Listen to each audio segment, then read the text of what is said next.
Alright, so you'll have to forgive the setup. This is first time actually trying to record anything where I'm doing a recap job.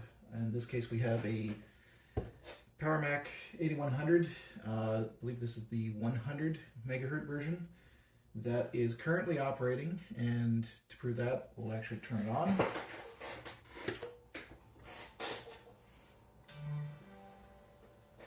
Get the chime.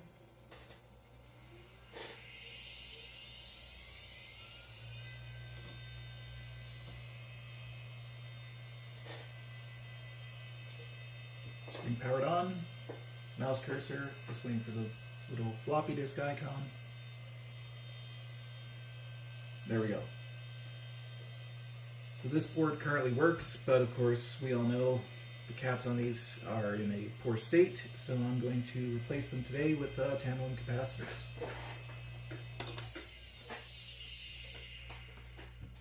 So for that, we're going to unhook everything and we're going to start removing caps.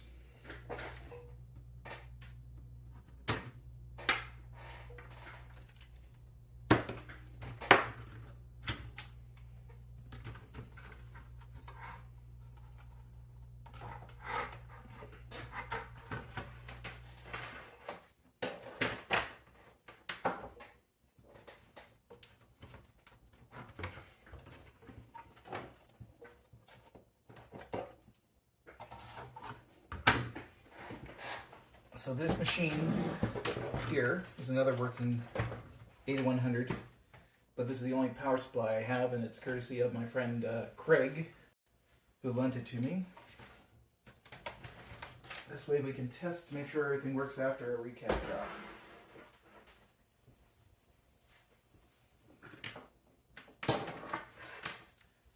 Not to pardon the mess, but unfortunately I only have limited space. So everything's going to be shuffled around as required in order to make everything fit. Alright, so let's switch views. And we're going to zoom in here.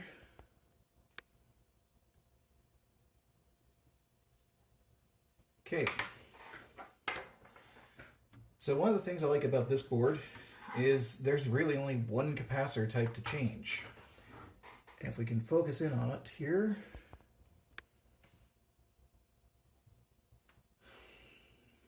these are all 4716, so 47 microfarad 16 volt. Every single cap on this board makes it way easier to recap because you're not constantly trying to check and make sure, well, is it 4716 or is it 106.3 or 106.3 or whatever other value.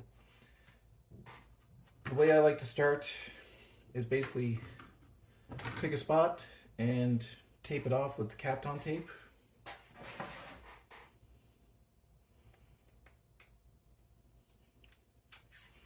This is just whatever cheap stuff I found on Amazon.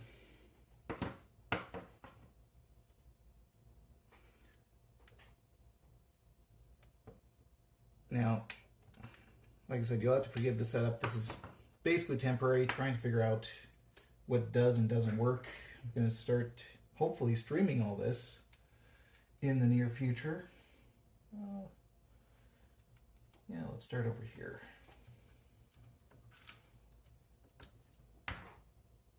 But I think that means I'm going to need one, possibly two more cameras.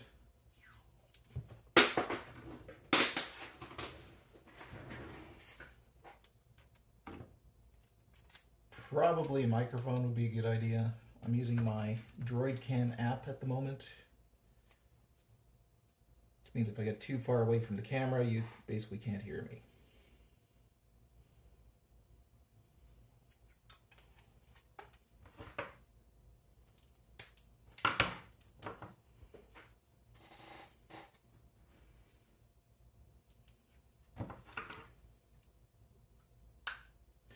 Now, one thing I've noticed about this board and my friend Craig's board, they seem to be acting like they are stuck in the on position. Now, I've tried rotating this power switch I don't know if you can see it. I've tried rotating this. I've tried pushing in, rotating both ways. Doesn't seem to matter. It always seems to switch on automatically, and I can't seem to get it to unstick. Now, I don't know if that is because the switch has failed or because it's just gummed up, or if that's the way it always is when it's outside the board or outside the case. But all I know is it's that much more annoying in order to do any sort of testing, because you can't control when it powers on or not. I might look at addressing that, but for now I'm going to worry about the capacitors first and foremost. You can tell this is not the best tape in the world. It keeps breaking as I try and use it.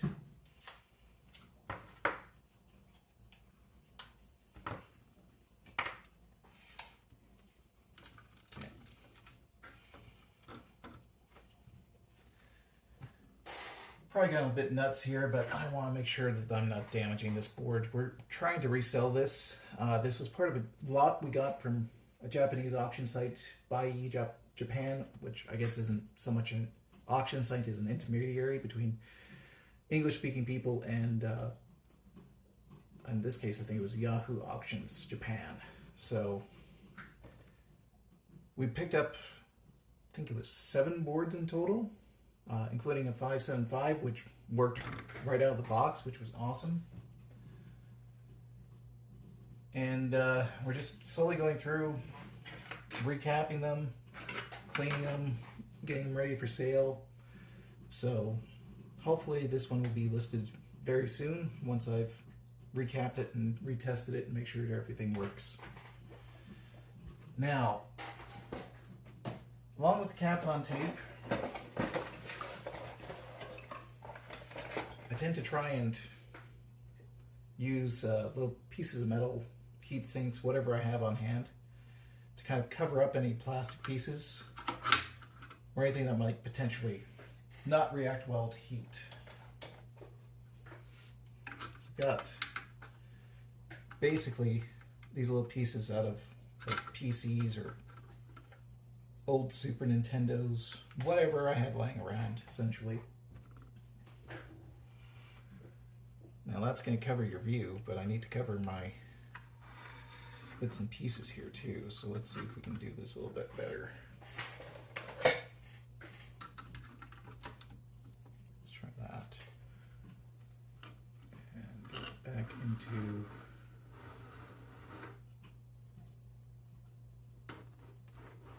Of course, it's right over here. I think I've got the camera swapped around, which makes it interesting to move things. Okay. Now I've covered up the leg, which is not going to make removing it that much easier. So let's peel that back a little. Now it's exposed. Okay. I got this hot air rework station off of Amazon, but it's the one recommended by Louis Rossmann. I've had it about 9 months now, and it's a lot better than the first one I had, which was cheap little $40 one I got probably at the local repair shop. And while that one worked, it never really blew out the air very quickly, so it seemed to take a very long time in order to remove the capacitors. This one I like because even on 50% air at 420 degrees, it takes them off pretty darn quick. So I'm going to start this up and we'll show you just how quick this can be.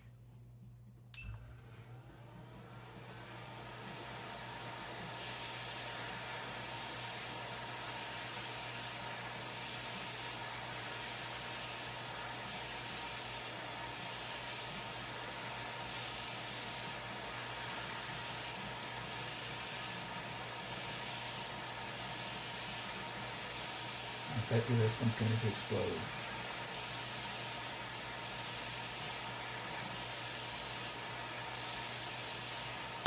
Yep, there it goes.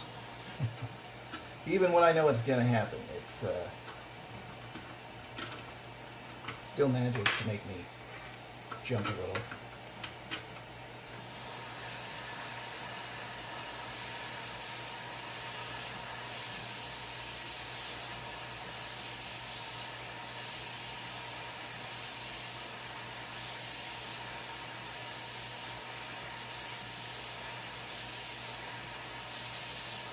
There we go.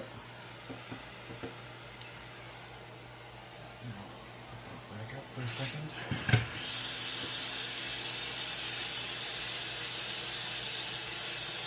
So my understanding is when they explode like that, it actually means the cap was still pressurized. So it was actually probably still good. And you think, well, why are you removing it if it's still good? I hear this argument from a few people. My response to that, end of the day, is it's good now. It could be leaking tomorrow. It could be leaking on Thursday. It could be leaking a month from now, a year from now, who knows. But if I'm in here already and we know there are a few leakers, then why not just remove it, right? I don't see any point in delaying it. So we'll clean up the area. We'll grab our multimeter and we'll just check, make sure nothing was damaged when the capacitor blew up.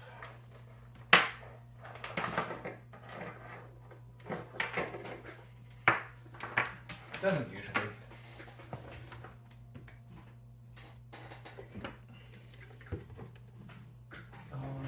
One thing I also like to have, I'm not using the microscope because unfortunately the microscope doesn't have a camera attached to it yet. I would like to have that set up, but for that it's better to have the trinocular microscope, and I only have the binocular.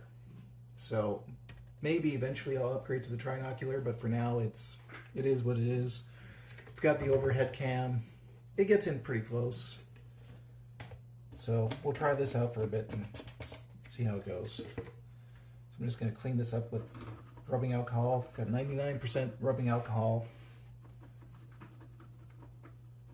Just clean up. You can see when it exploded, it leaked the fluid out, of course.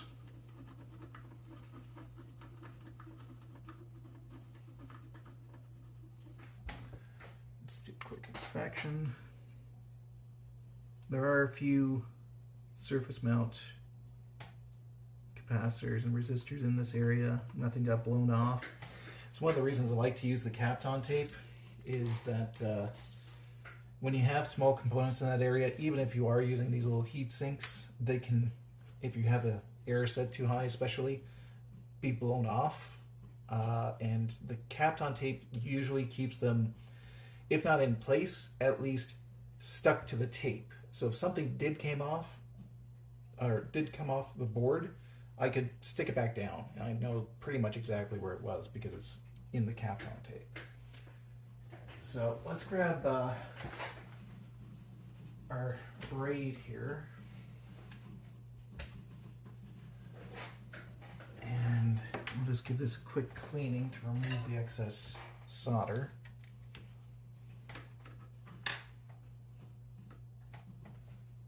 Let's wait for that to heat up.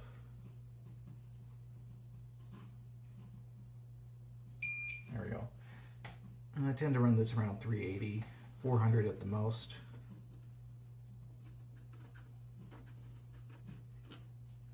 There. Okay. Based on what I can see, it looks pretty good, but let's just do a continuity check, make sure.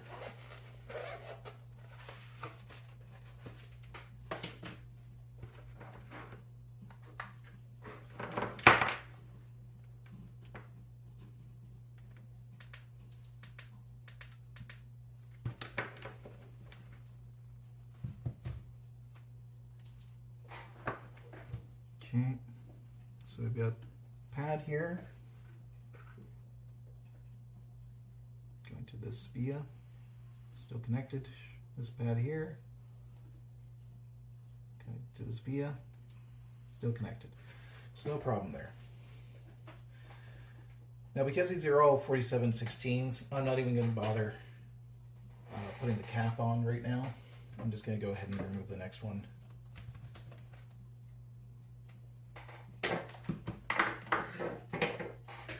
Because at the end of the day, there's no problem with having to remember which one goes where. Any of that's jazz. Pull out the ROM memory, make some room.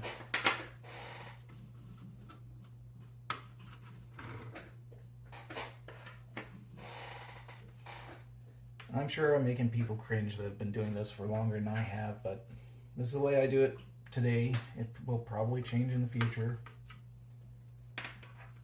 Let's see.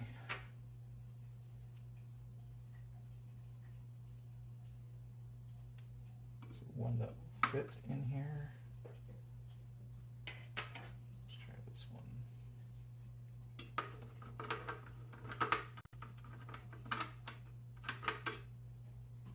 Be nice if I had one fit in there just a little bit more, but if I do it this way, that should work. Okay, grab our Kapton tape. And you can't see what I'm doing, so let's spin this around.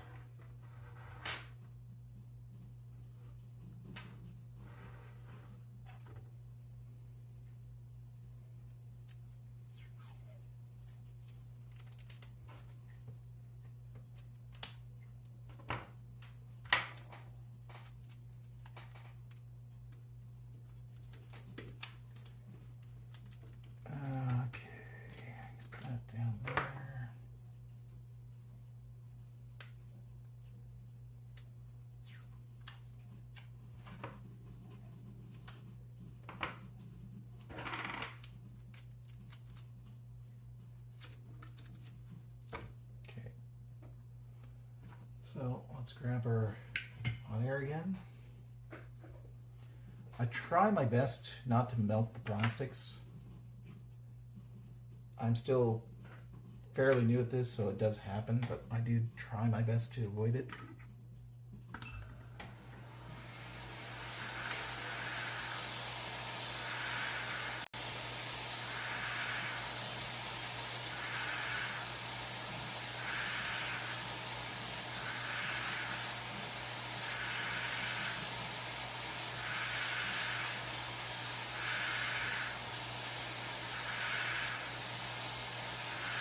That one, oop, there it goes. Okay. Another one that was still pressurized. Now this is where people make the argument, well, why don't you just cut them off or even twist them off? I am not a fan of the twist method. I think that's just a little bit too much for 30-year-old PCB. I have to admit, I have occasionally used the cut method. Usually that is because there are too many incredibly small surface mount components in one area.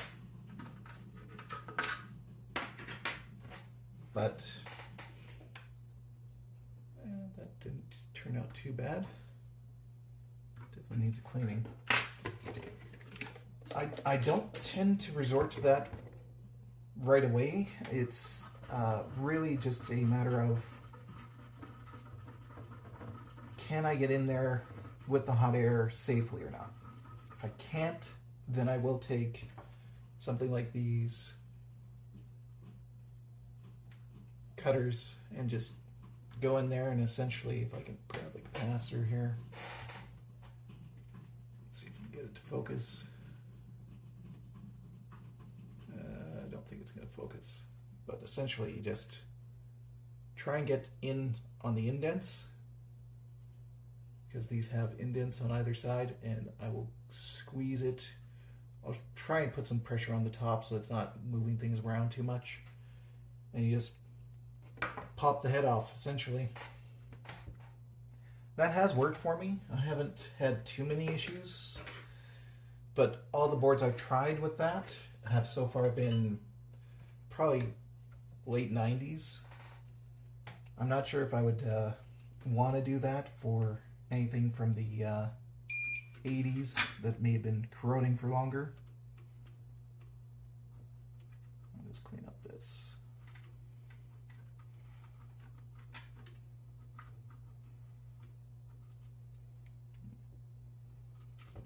In there again.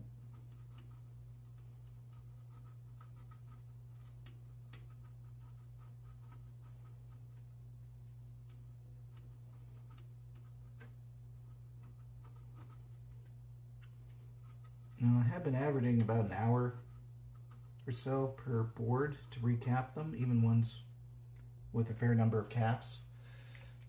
I think this one's going to take me longer today simply because I'm trying this filming solution out, trying to figure out, you know, how can I make this. I'm sure I just blocked that shot. I think this is a little better. Biggest thing is I got to figure out a way of getting you shots, but at the same time getting in where I need to be. Because at the end of the day, I gotta do the work. So this is all experimental for me. Never tried anything like this before. And we'll see how it goes. I mean, everything's new at some point. You just gotta try it and see if it works out or not.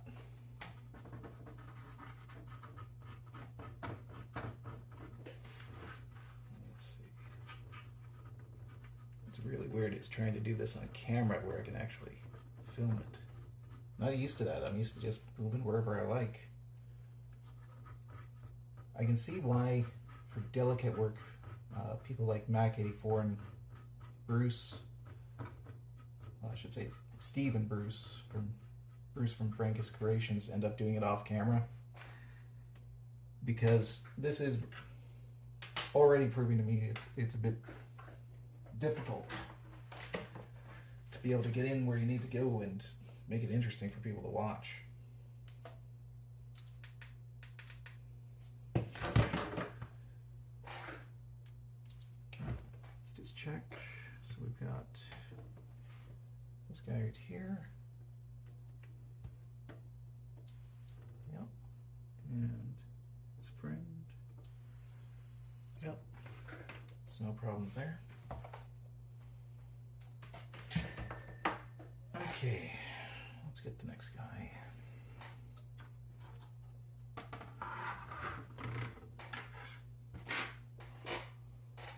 Capped on tape. I'm probably using more tape than I would use if it was one of my own boards, if I'm honest. But it's because I'm trying to minimize the possibility that something goes wrong, because it's not just me. This is my friend Craig and I went in on this lot together. So the idea is we're supposed to sell them off, hopefully a little bit of a profit so we can keep buying these old boards for ourselves. Although I will admit my collection's getting pretty full at this point. Now I'm going to move this wire because I don't want it being in the way.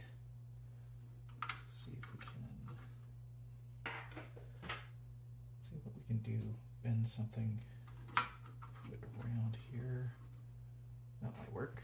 I'll put this there. And yeah, I'll even cover that up. I have had instances where you wouldn't think the air would reach, but it still manages to melt the plastic. Now, let's give this one a go.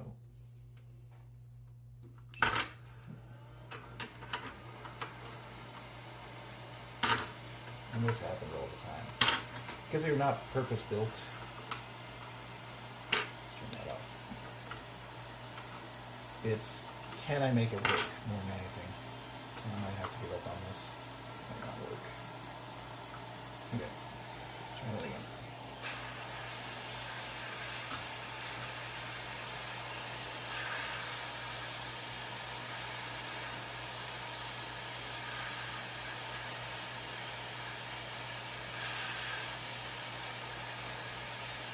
So yeah, we bought this lot together. We're trying to, not just flip them. Oh, another one that was decent. Okay.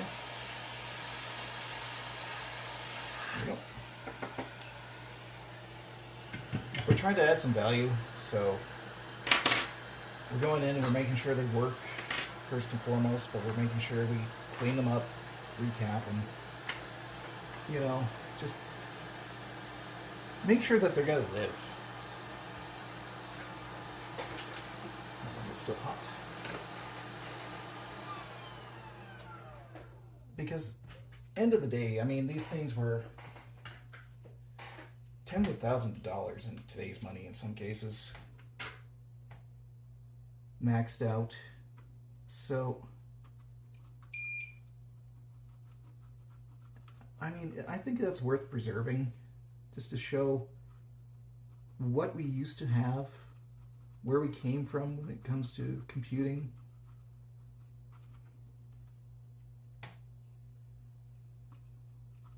And I mean, I still love playing around with these, especially systems that I used as a kid.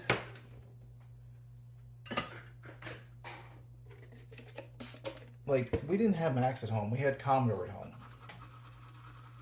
We had an Amiga 1000 to start for the Amiga computers. We had a Commodore 64 before that. Oh, this one's very grungy. But at school, I mean, we had a lab full of Apple IIes. I think those were just kind of leftovers. And we had a lab of Mac Classics.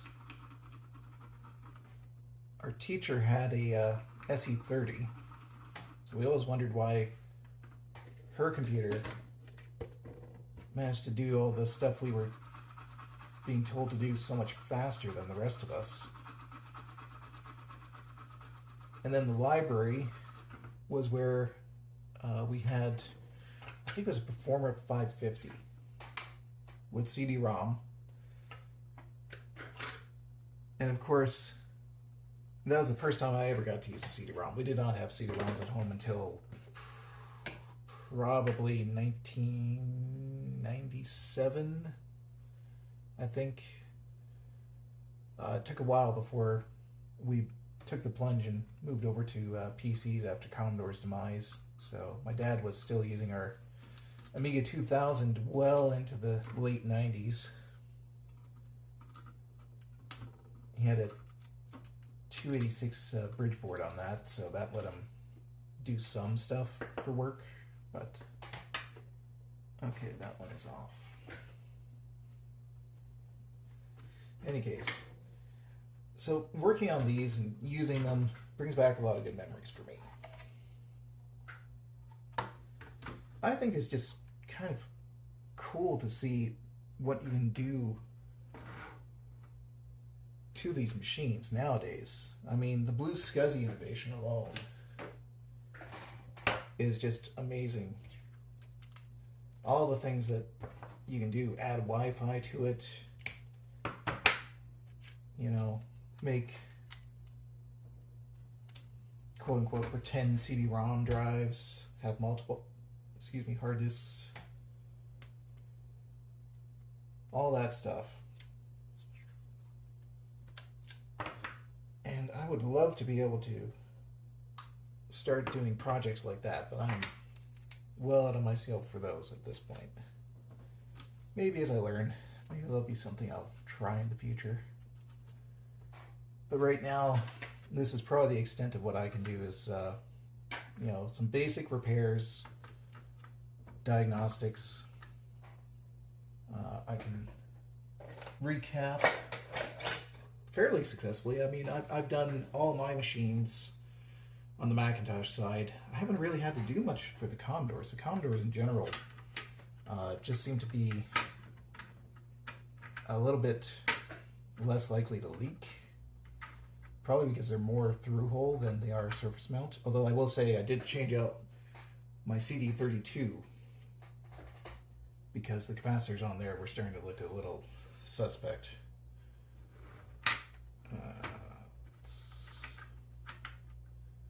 get that to stay and put that back so you can see it. There we go.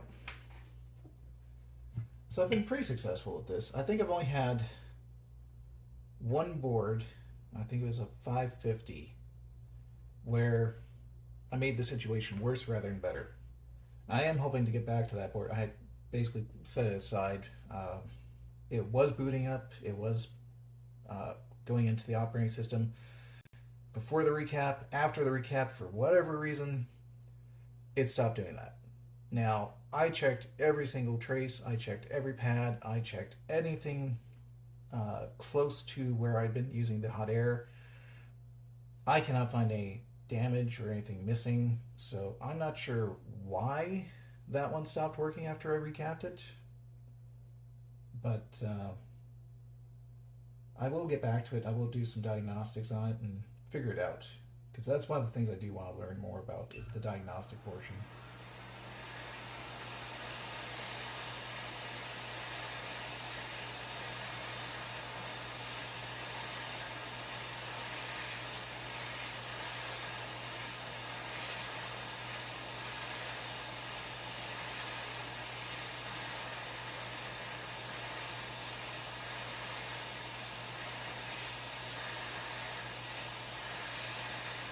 So if there's any other swirlers.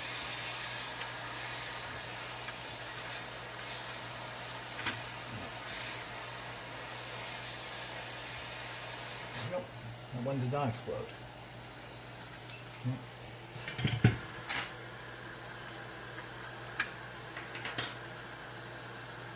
I still have to tell myself not to touch the hot bits.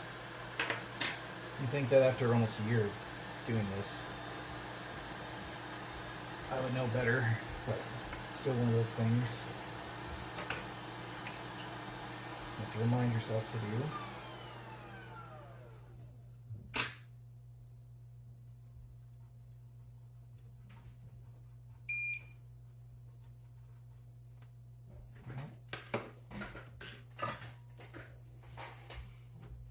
One moment here.